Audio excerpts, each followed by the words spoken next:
नमस्कार, आप देख रहे हैं न्यूज़ वन इंडिया। मैं हूं आपके साथ पंकज यादव। करते हैं बुलेटिन की शुरुआत। जहां पर उत्तर भारत में कड़ाके की सर्दी का सितम जारी है। बढ़ती ठंड ने बढ़ाई है लोगों की मुश्किलें। वहीं आपको ये भी बता दें कि इस दौरान बढ़ती ठंड ने लोगों की मुश्किलें बढ़ाई हैं। गोरखपुर से लेकर गाजियाबाद तक कोहरे का अलर्ट। 2 से 3 दिनों में तापमान में 2 डिग्री सेल्सियस तक यहां पर होगी गिरावट। और आपको बता दें कि गोरखपुर से लेकर गाजियाबाद तक कोहरे का अलर्ट है। 2 से 3 दिनों में तापमान में 2 डिग्री सेल्सियस तक गिरावट होगी।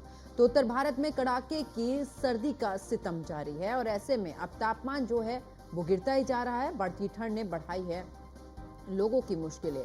और आपको बता दें कि वाहनों की रफ्तार भी थोड़ी धीमी हुई है। तो गोरखपुर से लेकर गाजियाबाद तक कोहरे का अलर्ट जारी है। ऐसे में 2 से 3 दिनों में तापमान में 2 डिग्री सेल्सियस तक होगी यहां पर गिरावट दर्ज।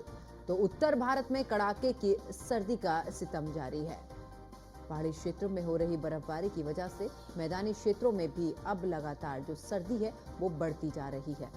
तो बढ़ती ठंड ने लोगों को यहां पर मुश्किलें बढ़ा दी हैं। गोरखपुर से लेकर गाजियाबाद तक कोहरे का अलर्ट है। वहीं 2 से 3 दिनों की अगर बात करें तो यहां पर 2 डिग्री सेल्सियस तक तापमान के गिरावट की बात कही जा रही है, यानी कि ऐसी आशंका जताई जा रही है। उत्तर भारत में कड़ाके की सर्दी का सितम जारी है। तो यूपी में 2 डिग्री सेल्सियस तक गिरावट होगी।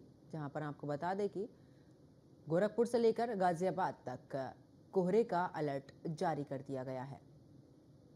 तो उत्तर भारत में कड़ाके की सर्दी का सितम जारी है। न्यूनतम तापमान 5 डिग्री सेल्सियस दर्ज किया गया। वहीं आपको बता दें कि यूपी में कड़ाके की ठंड इस दौरान देखी जा रही है। वहीं तापमान में गिरावट। गोरखपुर से लेकर गाजियाबाद तक कोहरे का अलर्ट जारी कर दिया गया है। तो सर्दी का सितम जारी है।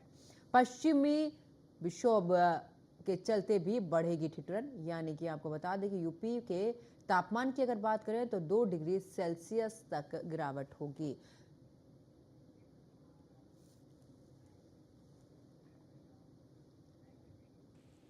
और ज्यादा जानकारी के लिए आगरा से हमारे सहयोगी संदीप हमारे साथ में जुड़ चुके हैं। संदीप, क्योंकि लगातार ठंड पड़ रही है और ऐसे में जो तापमान है उसमें भी गिरावट दर्ज की जा रही है। ये भी कहा जा रहा है कि अब 2 डिग्री तक जो टेम्परेचर है वो पहुंच सकता है। फिलहाल आगरा में क्या कुछ हालात नजर आ रहे हैं?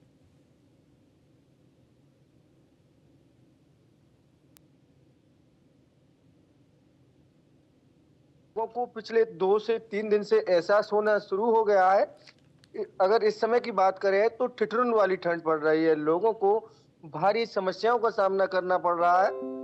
साथ ही साथ आपको बता दें कि जो तमाम बुजुर्ग हैं, बच्चे हैं, उनकी सावधानी बढ़ती जा रही है, क्योंकि ठंडी ठंडी दिन में हवाएं चलती हैं। हालांकि दोपहर बाद सूर्यदेव देखने को मिल जाते हैं, लेकिन उससे कहीं कोई असर दिखाई नहीं दे रहा, कोई राहत नहीं मिलती, क्योंकि ठिठुरन बहुत ज्यादा है। तो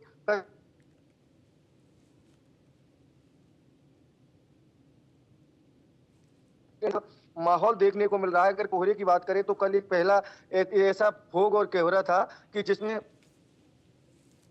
कल गाड़ियों की रफ्तार भी कम हो गई थी। और हालांकि आज कोहरा है, लेकिन इतना कोहरा नहीं है। लेकिन ठंड की बात करें तो ठंड लगातार बनी हुई है। यही कारण है कि जो लोग हैं वो ठंड से बचते हुए दिखाई दे रहे हैं। साथ ही साथ जो अलाव जलाकर वह हाथ सेकने के लिए मजबूर है। साथ ही साथ गर्म कपड़े पहनकर बच्चे हैं, बुजुर्ग हैं, वह निकल रहे हैं। साथ ही साथ अगर सीएससी अस्पतालों की बात की जाए तो वहां भी कहीं ना कहीं जो बुखार से लेकर दर्द के तमाम संबंधित ऐसे रोगी हैं जिनकी भीड़ भी देखने को मिल रही है। क्योंकि आप समझते हो कि जहां मौसम में बदलाव आता है तो कहीं ना कहीं वो बीमारियां की पोटली भी साथ में लेकर आता है।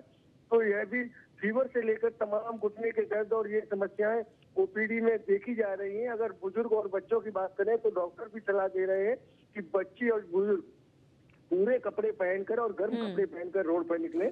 ठीक है संदीप, वापस लौटेंगे। रामजी शर्मा कानपुर से हमारे साथ में हमारे सहयोगी जुड़ चुके हैं।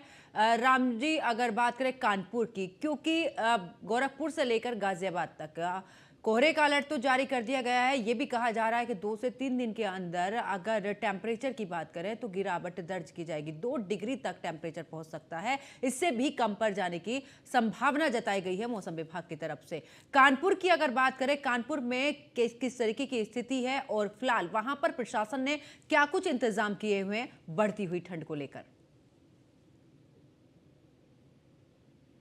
जी बिल्कुल, मैं बता दूं आपको भी जिस तरह से मौसम में प्रगति लगातार गिरावट दिखी जा रही है। लेकिन अगर 2 दिन की बात करें तो जो आज के टेम्परेचर प्रेजेंट टाइम को 6 डिग्री सेल्सियस के आसपास टेम्परेचर, तो ऐसे में टेम्परेचर भी गिर रहा है और गलत भी लगातार बढ़ रही है। लोग जो घरों से बाहर निकलते थे, जो अपने गंतव्य जाते थे, वो सुबह धूप के टाइम पर तो निकलते, लेकिन शाम को जल्दी वो अपने घरों में पहुंच रहे हैं, क्योंकि ठंड जो है लगातार शाम को जो हवा है वो काफी तेज चलने लगती है। ऐसे जो ठंड है वो कड़काते हुए ठंड जो बढ़ने लगती है, इसको लेकर के लगातार एडवाइजरी जारी की जिला प्रशासन की। घरों से बाहर निकले तो फुल स्वेटर पहन के निकले, जैकेट पहन के निकले, अपने आप को तो पूरा पैक करके, जिससे कि हवा से बचा रहे। क्योंकि सबसे बड़ी दिक्कत है जो कान, नाक और पैर की जो के माध्यम से ठंड जो है अंदर आती है, जो काफी हानिकारक होती है। ऐसे में लगातार जो टेम्परेचर गिर रहा है और ठंड बढ़ती जा रही है। सबसे बड़ी बात है कि इस दौरान अगर बात की जो समस्या देखने को मिली पूरे एनसीआर में, जो एयर इंडेक्स क्वालिटी थी, मतलब कि AQI लेवल जो था वो लगातार बढ़ा था, लेकिन इधर कवर कर लिया गया। तो लेकिन आज अगर कानपुर बात करें तो 309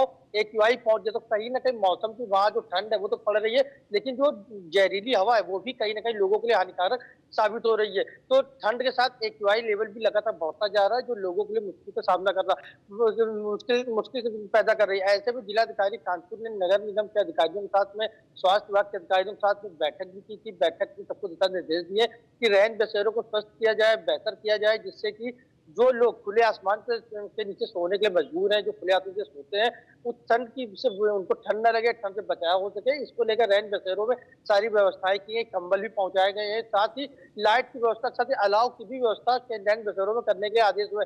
तो कुछ रैन बसेरों को अलाव पहुंचे, लेकिन अगर जो बात के प्रमुख चौराहों की, जो 27 प्रमुख चौराहे चिन्हित किए गए थे अलाव के लिए, अभी वहां पर एक भी अलाव की व्यवस्था नहीं की गई, जो कहीं ना कहीं प्रशासन की जो जो जो आदेश है वो कहीं ना कहीं हवा में साबित हो रहा है। क्योंकि लगातार आदेश हो रहे हैं, लेकिन उस पर अमल में नहीं लाया जा सकता। यूं कहा जा सकता है ये निचले कर्मचारी वो सब जिम्मेदारी निर्वाह नहीं कर रहे, या फिर जो उच्च अधिकारी है उसको आदेश करने के बाद वो चुपचाप बैठ जाते हैं, उसका मॉनिटरिंग नहीं कर रहे हैं। तो कहीं ना कहीं सब चीजों को देखते हुए ठंड जो है वो प्रकोप में है, लगातार बढ़ रही। अगर मौसम विभाग की बात करें तो उन्होंने साफ तौर पर एडवाइजरी जारी करी कि 20 दिसंबर के बाद से जो कोहरा है लगातार सुबह के टाइम पर कोहरा होगा, जो कि काफी सुबह 9-10 तक कोहरा रहेगा, धीरे धुंध बढ़ेगी।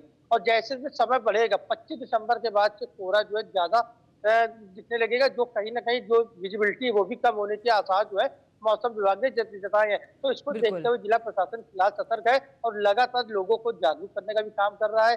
जो हॉस्पिटल चाहे वो कार्डियोलॉजी हो, इस अगर बात की हॉस्पिटल की, कार्डियोलॉजी की, तो इस वक्त सारे बेड वहां पर फुल है, सिर्फ 1 या 2 बेड ही खाली है, वो भी रिजर्व रखने की बात की जा रही है। तो कहीं ना कहीं इस पूरे मामले में जब डॉक्टर राकेश वर्मा जो डायरेक्टर उनसे बात की गई, तो उन्होंने साफ तौर पर कहा कि लगातार जो पेशेंट है, हार्ट के पेशेंट जिनका ब्लॉक रुक जा रहा है, या फिर ठंड की वजह से अचानक इनको शॉर्ट लग रहा है, तो ऐसे इस तरह के जो पेशेंट है लगातार कार्डियोलॉजी में आ रहे हैं। उन्होंने एक बात कही है कि जो लोग धूप लेते हैं, धूप में बैठते हैं, तो धूप जो सूरज की तरफ चेस्ट करके नहीं बैठना है, उनको पीठ की तरफ करके बैठना है, जिससे कि जो ठंडक होती है हवा में, वो ठंडक के माध्यम से कहीं ना कहीं लोगों को ये हानिकारक होगा। तो ऐसे में धूप तो ले, लेकिन चेस्ट जो अपना सीना जो है वो सूर्य की तरफ नहीं करेंगे, ना उस तरफ पीठ करेंगे, जिससे कि धूप भी मिले और ठंडक से जो अंदरूनी जो ठंड पहुंचेगी उससे बचा जा सकता है। तो फिलहाल कानून व्यवस्थाओं को बेहतर करने का प्रयास किया जा रहा है, ठंड से बचाव का प्रयास किया जा रहा है, लेकिन सबसे बड़ी जिम्मेदारी जो है नगर निगम की है,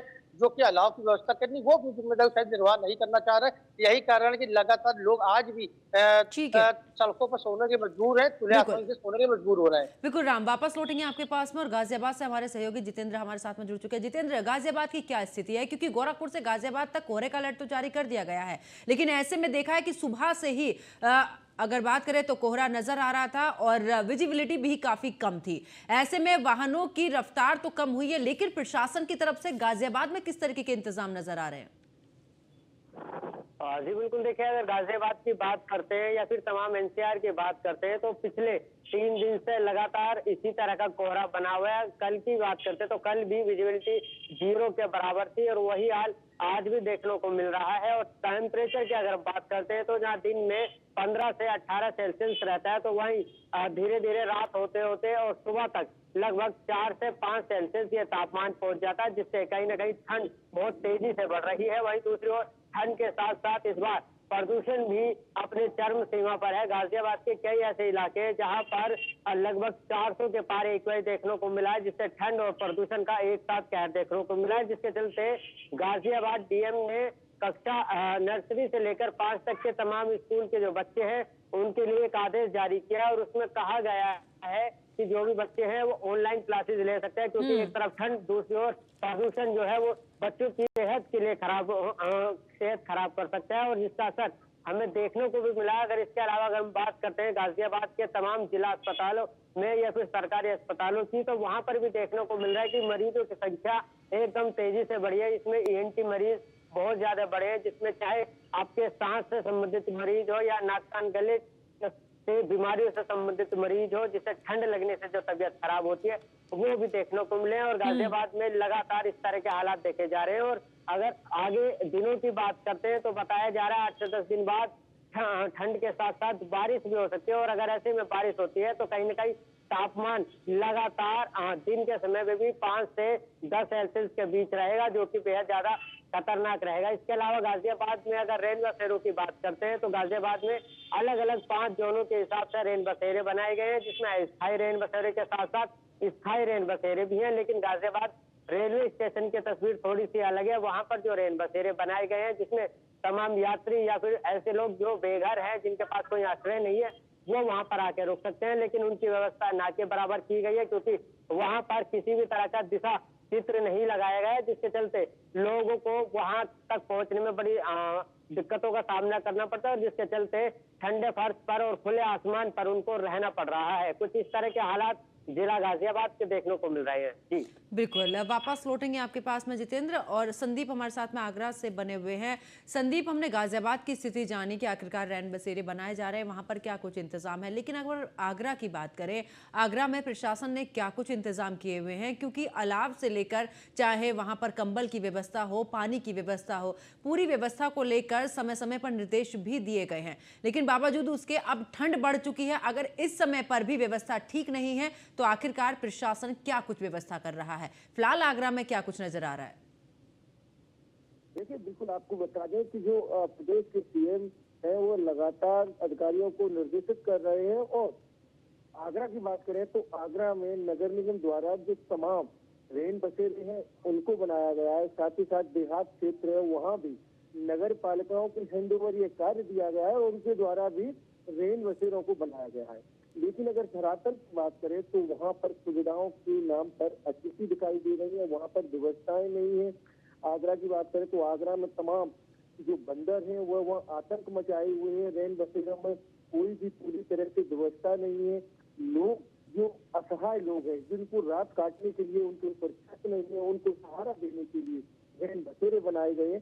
लेकिन रेन बसेरे तो बना दिए गए, एक ढांचा तैयार कर दिया गया, लेकिन वहाँ व्यवस्थाओं के नाम पर कुछ भी दिखाई नहीं दे रहा है।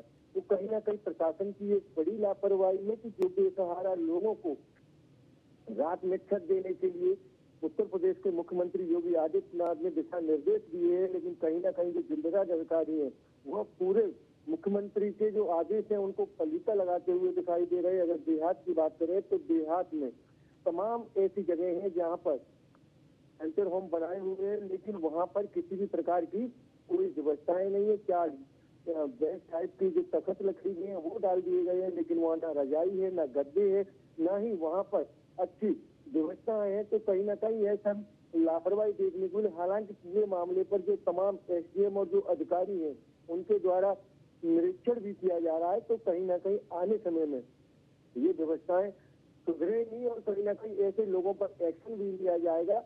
हाल ही में हमने एसडीएम से बात की, उनके रियलिटी चेक को लेकर हमने उनसे बात की कि किस तरह के रेल बसेरों में व्यवस्था है। तो उनके द्वारा यही बताया गया कि अभी व्यवस्थाएं पूरी तरह से दुरुस्त नहीं है, लेकिन हमारे द्वारा लगातार निरीक्षण किया जा रहा है और जल्द ही हम इन व्यवस्थाओं को दुरुस्त कर देंगे। अगर अलाव की बात करें तो अभी अलाव जलती हुई नहीं दिखाई दे रही है। हालांकि यह देहात क्षेत्र है, वहाँ नगर पालिका द्वारा जो तमाम पॉइंट्स बनाए जाते हैं वहाँ पर अलाव का इंतजाम किया जाता है, जैसे चाहे वो बस स्टैंड हो या कोई मेन चौराया हो, लेकिन वहाँ पर भी अभी अलाव देखने को नहीं मिल रही है। जो भी ठंड से राहगीर परेशान है वह अपनी इधर उधर से व्यवस्था करके जलाकर हाथ फेंकते हुए दिखाई दे रहे हैं।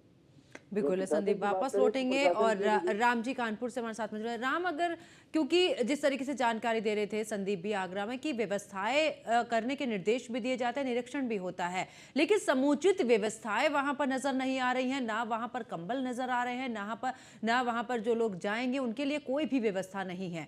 ऐसे में प्रशासन भी निरीक्षण कर रहा है, प्रशासनिक अधिकारी भी लगातार निरीक्षण कर रहे हैं, लेकिन बावजूद उसके ये व्यवस्थाएं नहीं हो पा रही। कहां से नाकामी नजर आ रही है? देखिए, सबसे बड़ी बात यह होती है कि लगातार जो जिलाधिकारी हो, चाहे उसके नीचे जो भी अधिकारी हो, वो लगातार आदेश जारी करते हैं कि वो इसकी रैन बसेरों कंबल की व्यवस्था होनी चाहिए, रजाई की व्यवस्था होनी चाहिए। यहाँ पे रुकने के लिए जो रात में रुकेंगे तो उनके लिए अलाव की व्यवस्था भी होनी चाहिए, जैसे कि आग जले और ठंड से बचाव के लिए। लेकिन आदेश तो हो जाता है, लेकिन निरीक्षण की बात करें, जिस तरह जिलाधिकारी निरीक्षण करने रैन बसेरों में निकले, जिन रैन बसेरों में वो गए वहाँ कंबल की व्यवस्था तो हुई, रजाई की व्यवस्था थी, लेकिन वो कंबल जो होते हैं वो इस क्वालिटी के होते हैं कि उससे ठंड को बचाया नहीं जा सकता है। क्वालिटी जो होती है वो बिल्कुल बेकार होती है। पतले से कंबल दे दिए जाते हैं, उसको ओढ़ने से ठंड तो नहीं बचती, लेकिन उस कंबल की क्वालिटी को बेहतर करने के आदेश तो किए गए, लेकिन आदेश को फॉलो करेगा निचले अधिकारी। नगर आयुक्त की जिम्मेदारी होती है, अपर नगर आयुक्त की जिम्मेदारी होती है, या उन अधिकारियों की जिम्मेदारी होती है जो निचले हैं, जिनको आदेश प्राप्त होता है। लेकिन वो क्या करते हैं, वो अपनी खाना पूर्ति कुछ रैन बसेरों में, जैसे कानपुर की बात करें तो 42 ऐसे रैन बसेरा हैं जहां पर लोग जो रिक्शे पर रहते हैं, रिक्शा चलाते हैं या रेहड़ी लगाते हैं या फिर फुटपाथ पर दुकान लगाकर जीवन यापन करते हैं, वो उनका एक आसरा होता है रैन बसेरा या फुटपाथ। तो गर्मी तो फुटपाथ भी होते हैं, लेकिन ठंडी में रैन बसेरा उनका आसरा होता है। लेकिन उन रैन बसेरों पर व्यवस्थाएं बेहतर न होने की वजह से वो आज भी मांग रहे। कई सामाजिक संस्थाएं बन निकल के सामने आती हैं, वो कंबल की व्यवस्थाएं करती हैं, वो कंबल देते हैं, खाने की व्यवस्था करते हैं, लेकिन ये जिम्मेदारियां प्रमुख रूप से अधिकारियों की होती है। चमक जो सरकारी अधिकारी उनकी जिम्मेदारी, लेकिन वो अपनी जिम्मेदारी निभाने। कागज में सारे काम होते हैं कि कागज में आदेश हो गया कि वहाँ 50 कंबल जाएंगे, कागज में आदेश हो गया वहां पर इतने टन लकड़ी वहां जानी है, लेकिन वो वहां पहुंचती नहीं है। बीच में ही जो लकड़ियां हैं वो गायब हो जाती है, कंबल जो होते गायब हो जाते हैं, थर्ड क्वालिटी कंबल पहुंचा जो ठंड नहीं बचती है। अभी तो ठंड बिल्कुल रुआब में चल रही, टेम्परेचर 4, 5, 6 चल रहा। आगे जैसा मौसम विभाग के बताया टेम्परेचर जो है 2 डिग्री 1 डिग्री तक जा सकता है 25 दिसंबर के बाद। अगर इस तरह की स्थिति आएगी तो जो थर्ड क्वालिटी जो कंबल रैन बसेरों में रखे गए हैं उनसे ठंड बचाओ नहीं तो वो उस स्थिति में आखिर प्रशासन कैसे निपटेगा, या उन जिम्मेदार अधिकारियों को क्या कार्रवाई करेगा जिनको जिम्मेदारी दी गई थी कि अच्छे कंबल पहुंचा जाए, अच्छी क्वालिटी कंबल होनी चाहिए, अलाव व्यवस्था होनी चाहिए। अगर वो नहीं होगी तो उन पर क्या कार्रवाई होगी, या तो एक बड़ा सवाल रहेगा। इसके साथ ही ये भी व्यवस्था डिप्टी सीएम ब्रजेश पाठक जो स्वास्थ्य मंत्री भी है, डिप्टी सीएम भी है, उन्होंने साफ तौर पर आदेश किया था कि जो सरकारी अस्पताल है वहां पर जो वार्ड होते जनरल वार्ड है वहां पर एक ऐसी व्यवस्था करेंगे, रूम मीटर की व्यवस्था करेंगे, जिससे कि वहां पर जो टेम्परेचर जो गर्म बना रहेगा और मरीजों को या उनके साथ दूसरे सेवादारों को कोई दिक्कत न हो। लेकिन यह व्यवस्था भी पूरी तरह फ्लॉप नजर कानपुर में आ रही है। हैलेट की बात कर ले, जिला अस्पताल उछला की बात कर ले, वहां पर किसी भी कमरों में रूम मीटर व्यवस्था नहीं। हाँ, जो वहां के लोग इस्तेमाल वो अपने मरीजों के लिए रूम मीटर खुद खरीद के लेकर आते हैं, उससे ठंड की बचाव करते हैं। तो ये जिम्मेदारियां जो है वो अधिकारियों की होती है, लेकिन वो देखने वाला कोई नहीं है। सिर्फ आदेश तो हो जाता है लेकिन आदेश का पालन नहीं होता। यही कारण है कि लगातार जो लोग हैं वो परेशान होते हैं। अब ठंड जिस तरह बढ़ रही है, मौसम विभाग ने कहा 25 दिसंबर के बाद बारिश की भी आशंका है, कोहरा भी ज्यादा पड़ेगा, जो रफ्तार है ट्रैफिक की वो भी थमेगी, रात में लोग जल्दी घर पहुंचेंगे। ये सभी तरह के अनुमानित जो है मौसम विभाग ने करा, लेकिन अब उसको अमल में प्रशासन किस तरह लाएगा यह तो बड़ा सवाल है। आगे ठंड बताएगी, क्योंकि ठंड जो लगातार अपने रुआब में, सुबह रात की जो ठंड वो काफी कड़ाके की पड़ती है, जो हवा है वो काफी तेज चलती है। ऐसे में कहीं ना कहीं लोगों को काफी दिक्कतों का सामना करना पड़ता है। जो दुकानें रात को 9:30 10 के बाद वापस लौटेंगे। जितेंद्र गौतम भी हमारे साथ में गाजियाबाद से जुड़े हैं। जितेंद्र, कोहरा हम देख रहे हैं कि सुबह से ही इतना विजिबिलिटी इतनी कम हो जाती है, ऐसे में यातायात पूरे तरीके से प्रभावित हो रहा है, जो रफ्तार है वाहनों की वो कम हो चुकी है। लेकिन अभी जिस तरीके से जानकारी दे रहे थे राम की, आखिरकार धरातल पर वो सब व्यवस्थाएं नजर नहीं आती हैं। कागजों में पूरी तरीके से व्यवस्थाएं रहती है, निर्देश भी जारी किए जाते हैं, लेकिन पलीता लगाते हुए व्यवस्थाओं को पूरे तरीके से। जी बिल्कुल, देखिए आमतौर पर देखा जाता है जबकि कोई जिम्मेदारी किसी सरकारी अधिकारी या फिर प्रशासन को दी जाती है तो ऐसे में तालमेल बनाना बेहद ज्यादा जरूरी हो जाता है।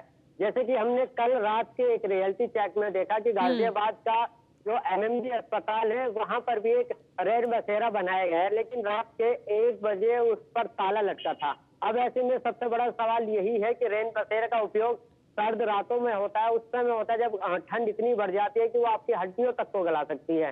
लेकिन ऐसे समय पर जब देखा जाता है कि वहां पर ताला लगा हुआ है तो ये तमाम चीजें जो है ये चीज दर्शाती है कि कहीं ना कहीं अधिकारियों के तालमेल में कमी रह गई है, जिसके चलते इस तरह की कमियां देखने को मिल रही है। वहीं दूसरी ओर अगर हम बात करते हैं, जिस तरह से लगातार कोहरा बढ़ा है तो कहीं ना कहीं दुर्घटनाओं की संभावनाएं भी बढ़ जाती है, जिसको लेकर गाजियाबाद ट्रैफिक पुलिस लगातार जागरूक अभियान चला रही है। ऐसे में गाजियाबाद में NH9 के साथ साथ KMP जो हाईवे है वो देखने को मिलता है और वहां पर अक्सर जिस तरह से कोहरा बढ़ता है तो गाड़ियों पर ब्रेक देखने को मिलते हैं, जिसके चलते एक्सीडेंट की संभावनाएं भी बढ़ जाती है, जिसकी वजह से लगातार लोगों को समझाया जा रहा है और बताया जा रहा है कि किस तरह से आपको गाड़ियों की लाइटों का इस्तेमाल करना है, किस कलर की गाड़ियों की लाइटों का इस्तेमाल करना है, किस तरह से स्पीड को आपको मेंटेन करना है, जीरो विजिबिलिटी पर किस तरह से आपको ड्राइव करना है। अगर समय है तो ड्राइव कीजिए, अगर आपको जल्दबाजी है तो ड्राइव ना कीजिए। तमाम ऐसी चीजें हैं जो लोगों को समझाई जा रही है, लेकिन सबसे बड़ा सवाल यही है जब तक प्रशासनिक और नगर निगम अधिकारी के बीच में आपसी तालमेल नहीं रहेगा तब तक इसी तरह से बहुत से ऐसे रैन बसेरे जहां पर आपको ताला देखने को मिलेगा। वहीं इसके अलावा हमने कई अस्थायी रेन बसेरों में देखा कि जिस तरह से वहां पर बिजली की व्यवस्था की गई है, तारों को इस तरह से छोड़ दिया गया है कि कहीं अगर शॉर्ट सर्किट होता है तो कोई बड़ी घटना भी हो सकती है, दुर्घटना भी हो सकती है, लेकिन फिर भी ऐसी चीजों पर ध्यान नहीं दिया गया है। वहीं दूसरी ओर अगर हम फायर विभाग की बात करते हैं तो अस्थायी रेन बसेरों में सिलेंडर लगाए गए हैं, लेकिन उन पर जो कार्बन डाई वाले ऑक्सीजन सिलेंडर होते हैं वहां पर देखा गया है कि उन पर किसी तरह की डेट वहां पर नहीं लिखी गई है। उनको चलाने के लिए कोई टेक्नीशियन या फिर कोई पहले से जो उनको चलाने के जानता हो ऐसे लोग वहां पर मौजूद नहीं है, जो कि इस बात को साफ तौर पर दर्शाता है कि एक तरफ ठंड तो लगातार बढ़ी है, लेकिन जिस तरह से जो प्रशासनिक और जो शासन के अधिकारी है या फिर नगर निगम के अधिकारी है उनके आपस की तालमेल अभी तक नहीं बनी है, जिसके चलते ये कमियां लगातार देखने को मिलती है। जी चलिए, बहुत बहुत शुक्रिया। आप सभी सहयोगी मेरे साथ में जुड़े, तमाम जानकारी आपने साझा की। तो देखिए, लगातार ठंड का प्रकोप बढ़ता ही जा रहा है, ऐसे में तापमान में गिरावट दर्ज और आने वाले समय में तापमान में और भी गिरावट दर्ज हो सकती है। लेकिन सवाल यही है कि प्रशासन ने जिस तरीके से रैन बसेरों को लेकर भी निरीक्षण किया, लेकिन ऐसे में व्यवस्थाएं थोड़ी बहुत ही ज्यादा इस दौरान कम नजर आ रही है। तो ऐसे में सवाल उठता है कि धरातल पर आखिरकार उन व्यवस्थाओं को लेकर क्या कुछ आगे काम किया जा सकता है। मेरे साथ फिलहाल इतना ही। आप देखते रहिए न्यूज़ 1 इंडिया। नमस्कार।